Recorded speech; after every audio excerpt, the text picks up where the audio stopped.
Most people buy the wrong business because they never score their deal. If you want to avoid a bad acquisition, you need to follow this deal framework. So we developed the acquisition framework we call the Fleming ETA Deal Index. It has 9 factors that generates 1 score. We're covering these factors one at a time. This one covers factor 8 out of 9, cyclicality. Cyclicality tells you how the business behaves when the economy slows down. So forget the sim. When the economy slows and customers stop coming, what happens to the business? And the question can become simple. Does revenue collapse or does it hold up? And this can be one of the biggest factors because most people assume next year is going to look like last year, and it very rarely does. So a 5 is going to be a business that has no cyclicality or even some counter cyclicality. These are essential services or compliance driven work. And these businesses are stable, typically even when GDP contracts.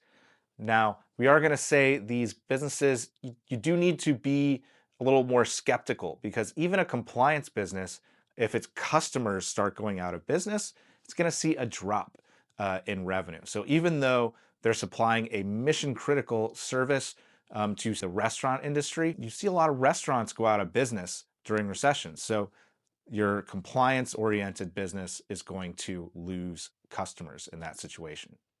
Now, 4 is a business with low cyclicality and quick recovery. Revenue softens slightly in a recession and bounces back quickly.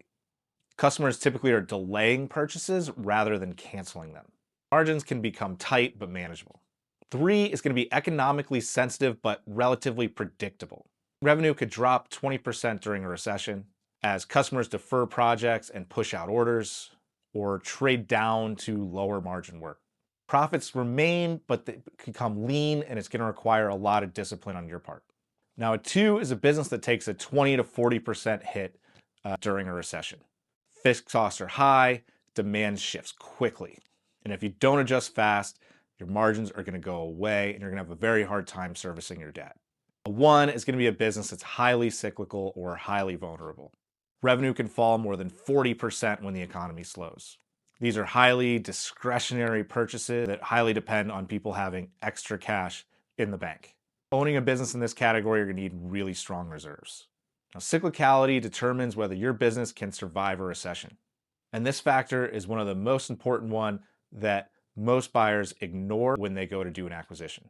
So if you want to see how your deal scores on cyclicality, the other 8 factors, check out the link in our bio and go try out the Fleming ETA Deal Index.